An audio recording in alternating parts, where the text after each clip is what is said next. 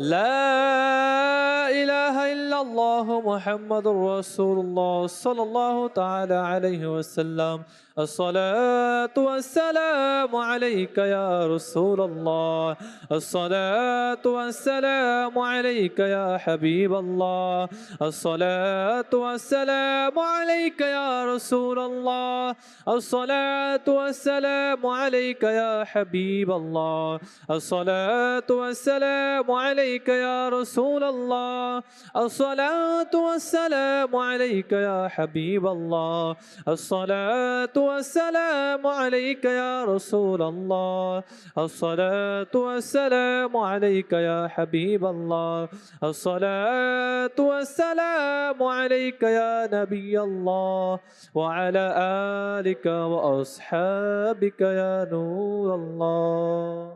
اللهم آمين. الحمد لله رب العالمين والصلاة والسلام على سيد المرسلين. يا ربنا يا ربنا يا ربنا يا ربنا يا ربنا يا أرحم الراحمين يا أرحم الراحمين يا أرحم الراحمين. أستغفر الله أستغفر الله أستغفر الله. ইয়া ইলাহাল আলামিন, আমরা গুনাহগার, গুনাহে পরিপূর্ণ দুটি হাত তোমার দরবারে তুলেছি। হে আল্লাহ, রাতের আধারে গুনাহ করেছি, দিনের আলোতে গুনাহ করেছি, প্রকাশ্যে গুনাহ করেছি, লুকে লুকে গুনাহ করেছি।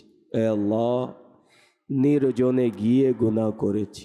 মওলা, গুনাহ করে করে আমাদের অবস্থা এমন হয়েছে আল্লাহ, হৃদয় পাথরের ন্যায় শক্ত হয়ে গিয়েছে আল্লাহ। মওলা, গুনাহ করে করে অবস্থা এমন হয়েছে, নেক আমলে মন লাগে না, নামাজে মন লাগে না, কোরআনুল করিমের তিলাওয়াতে মন লাগে না, জিকিরে মন লাগে না, দুরূদ পড়তে মন লাগে না। আল্লাহ, গুনাহের অভ্যাস এমন হয়েছে, গুনাহ না করলেই ভালো লাগে না। আল্লাহ, এটি জানা সত্ত্বেও যে গুনাহ করলে তুমি নারাজ হও, এরপরে আল্লাহ গুনাহ করেছে। আল্লাহ, তুমি দয়া করেছো বিদায় আজকে এই জিতিমাতে আসলাম, আবারও একবার তওবা করার তৌফিক পেয়েছি। ইয়া আল্লাহ, তুমি দয়া করেছো, আমরা এসেছি যখন দয়া করে দিয়েছো। আল্লাহ, আমাদের জীবনের সমস্ত গুনাহকে মাফ করে দাও। আল্লাহ, গুনাহকে মাফ করানোর জন্যই বড় আশা নিয়ে তোমার রহমতের প্রতি ভরসা রেখে হাত বাড়িয়েছি। আল্লাহ, তুমি নিজেই বলেছো কোরআনুল কারীমে, লা তাকনাতু মির রাহমাতিল্লাহ, বান্দা আমার রহমত থেকে নিরাশ হয়ো না। আল্লাহ, তোমার কসম, তোমার রহমত থেকে নিরাশ হয়নি, তোমার রহমতের উপর ভরসা করেই সাহস হয়েছে। অন্যথায় কোন মুখ নিয়ে তোমার দরবারে আসবো, কোন হাত বাড়াবো? আল্লাহ, হাতিও গুনাহ করেছে, কোন মুখ নিয়ে যাবো? আল্লাহ, এই মুখ দ্বারাও তোমার নাফরমানি করেছি, কোন দেহ নিয়ে তোমার দরবারে উপস্থিত হব? এ দেহের এক একটি অঙ্গ তোমার নাফরমানির মধ্যে লাগিয়েছি। কোন পা তোমার দরবারে দিকে অগ্রসর করবো? এই পা দ্বারাও গুনাহ দিকে অগ্রসর হয়েছি। তবে আল্লাহ, তোমার যে ফরমান লা তাকনাতু মির রাহমাতিল্লাহ, আমাদের ভরসাকে সুদৃঢ় করে দিল। হে হে, আমি গুনাহগার, কিন্তু আমার মওলা রহমতওয়ালা পরওয়ারদিগার। আমি বদকার, কিন্তু আমার মওলা আল্লাহ গফুর ও গফফার। আল্লাহ আল্লাহ, এমন এমন গুনাহ হয়েছে, যদি প্রকাশ করে দেওয়া হয় আমাদের ধারেও কেউ আসবে না। তোমার দয়াই তো আছে আল্লাহ, গুনাহ ঢেকে রেখেছ। আমি জানি আর তুমি জানো। আর কেউ জানে না। আল্লাহ, আল্লাহ যখন দয়া করে গুনাহকে ঢেকে রেখেছো, ঢাকা অবস্থায় আমাদের গুনাহকে মাফ করে দাও আল্লাহ। না হায়াতে, না মৃত্যুর সময়, না মৃত্যুর পরে আমাদের পর্দা যেন উন্মোচন না হয়। আল্লাহ, আল্লাহ আমাদেরকে গুনার কারণে লাঞ্ছিত করিও না, অপদস্থ করিও না। আল্লাহ এমন না হয় গুনাহের কারণে মৃত্যুর সময় চেহারা যেন কালো হয়ে না যায়, লোকেরা যেন না বলে দেখো দেখো নেককার স্বাস্থ্য দেখতে কত সুন্দর ছিল, এই কি তার চেহারার অবস্থা। চেহারা যেন গুনার কারণে কিবলা থেকে ফিরে না যায়। আল্লাহ, আল্লাহ কিতাবে পড়েছি অনেকের চেহারা পরিবর্তন হয়েছে গুনার কারণে। আল্লাহ সেই অবস্থা আমাদের জন্য না হয়। আল্লাহ, আল্লাহ তোমার হাবিবের উম্মত হিসেবে আমাদেরকে দুনিয়াতে আল্লাহ পাঠিয়েছো। হাবিবের ওয়াস্তা দিচ্ছি যে হাবিব সাল্লাল্লাহু আলাইহি ওয়াসাল্লামের ওসিলায় কোরআন পেয়েছি, তোমাকে চিনতে পেরেছি, ঈমান পেয়েছি। আল্লাহ সেই রাহমাতুল লিল আলামিনের ওসিলায় তুমি আমাদেরকে maaf করে দাও। আল্লাহ সাহাবায়ে কেরামের ওসিলায় maaf করে দাও, তাবেঈনদের ওসিলায় maaf করে দাও, তবে তাবেঈনদের ওসিলায় maaf করে দাও, औलिया कामिलिনের ওসিলায় maaf করে দাও, গৌসে আজমের ওসিলায় maaf করে দাও, ইমামে আজমের ওসিলায় maaf করে দাও, আইম্মায়ে মুজতাহিদের ওসিলায় maaf করে দাও, শাহজালালের ওসিলায় maaf করে দাও, শাহপুরানের ওসিলায় maaf করে দাও। আল্লাহ শাহজালালের ওসিলায় maaf করে দাও, শাহ আলী বাগদাদির ওসিলায় maaf করে দাও। আল্লাহ আমাদের পীর ও মুর্শিদের ওসিলায় maaf করে দাও। আল্লাহ maaf করে আমাদেরকে তোমার বান্দা হিসেবে কবুল করে নাও। আল্লাহ আমরা স্বীকার করলাম আমরা গুনাহগার, হ্যাঁ গুনাহ করেছি। দুনিয়ার আদালতে আসামি যখন নিজে দোষ ত্রুটি স্বীকার করে তখন তার জন্য শাস্তির ফয়সালা করা হয়। তোমার তো দরবার এমন মহান দরবার। গুনাহগার যখন বলে আমি গুনাহ করেছি, আমি পাপ করেছি, আল্লাহ তোমার দরবার থেকে তাদেরকে মাফ করে দেও। या रसूलल्लाह गुनाहेर যায় না যে ও ভাসি আমার, ইয়া রাসূলুল্লাহ তুমি করো কিছু মাহে রিসালতি, ইয়া রাসূলুল্লাহ গুনাহের প্রতি যেন হয় ঘৃণা মরিয়া রাসূলুল্লাহ গুনাহের প্রতি যেন হয় ঘৃণা মরিয়া রাসূলুল্লাহ প্রতিটি বদ স্বভাব যেন ছুটে যায়, ইয়া রাসূলুল্লাহ। ইয়া ইলাহাল আলামিন, মালিক ও মওলা গুনাহ থেকে তওবা করার তৌফিক দিয়ে দাও। আল্লাহ গুনাহ করার বদ অভ্যাস যেন আমাদের ছুটে যায় মওলা। আল্লাহ লুকে লুকে গুনাহ করার অভ্যাস যেন আমাদের ছুটে যায় মওলা।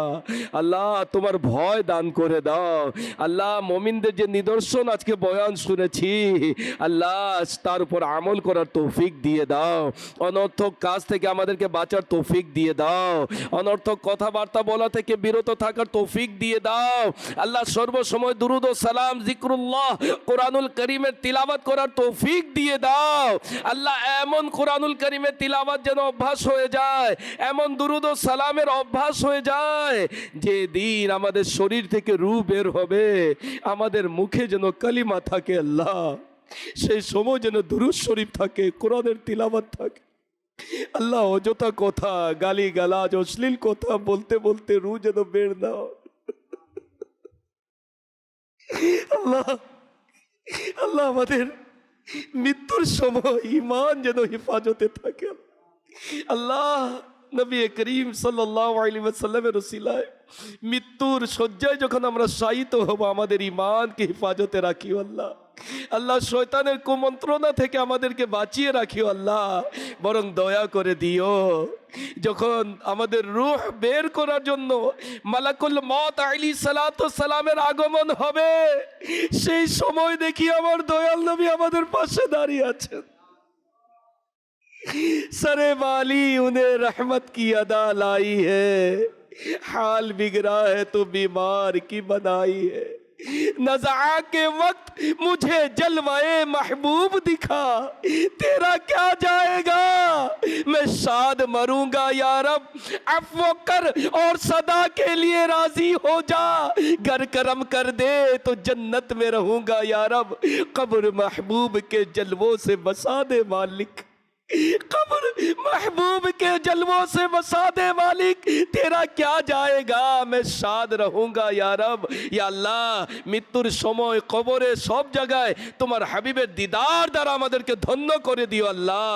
আল্লাহ আমাদের কবরকে জান্নাতের বেহেশতের বাগান বানিয়ে দিও মওলা। ইলাহাল আলামিন, দূর দূরান্ত থেকে ইসলামী ভাইরা আজকের এই সাপ্তাহিক ইজতিমাতে এসেছে, মাদানী চ্যানেলের মাধ্যমে অনেকে দোয়াতে শরিক হয়েছে। আল্লাহ যে যে নিয়ত নিয়ে, যে অন্তরে বাসনে নিয়ে এসেছে, প্রত্যেকের নেক নিয়তকে তুমি কবুল করে নাও। আমাদের মধ্যে মাদানী চ্যানেলের দর্শকদের মধ্যে যারা অসুস্থ তাদেরকে শিফা দান করে দাও, যারা অভাবগ্রস্ত তাদের অভাবকে দূর করে দাও, যারা ঋণগ্রস্ত তাদের ঋণ পরিশোধ করার তৌফিক দিয়ে দাও। আল্লাহ দাওয়াতে ইসলামীর মাদানী পরিবেশের সাথে সম্পৃক্ত থাকার তৌফিক দিয়ে দাও। এই মাদানী পরিবেশেই ঈমানের সাথে মদিনাতুল মুনাওয়ারায় আমাদেরকে মৃত্যু নসিব করে দাও। ইলাহাল আলামিন, আমাদেরকে সকল প্রকারের গুনাহ থেকে তওবা করার তৌফিক দিয়ে দাও। বাকি জীবনকে নেক আমলে আল্লাহ প্রতিষ্ঠিত রাখার, আমল করার তৌফিক দান করে দাও। ইলাহাল আলামিন, তোমার হাবিব সাল্লাল্লাহু আলাইহি ওয়াসাল্লামের ওসিলায় আমাদের দোয়াকে তুমি কবুল করে নাও।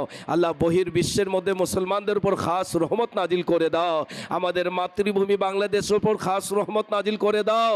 বাংলাদেশকে সমস্ত আপদ বিপদ থেকে নিরাপদে রাখিও। ইলাহাল আলামিন, আমাদের দাওয়াতে ইসলামীর প্রতিষ্ঠাতা আমির আহলে সুন্নাত দামাত বরকাতুমুল আলিয়াকে হায়াতে তৈয়বা দান করে দাও। আল্লাহ তাকে উমরে খিজরি দান করে দাও। আল্লাহ তার ফয়েজ বরকত দ্বারা আমাদেরকে ধন্য করে দাও। ইলাহাল আলামিন, তোমার হাবিবের ওসিলায় আমাদের প্রত্যেকের দোয়াকে তুমি কবুল করে নাও।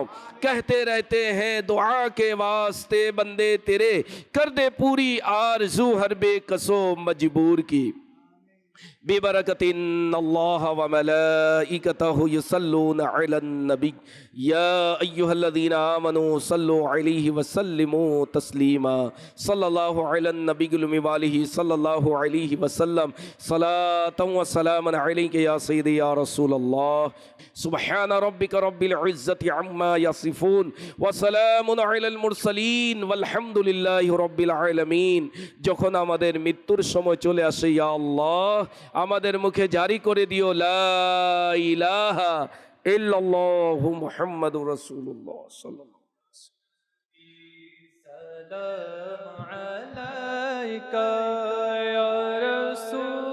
সালাম আলাইকা ইয়া হাবিব সালাম আলাইকা সালাওয়াতুল্লাহ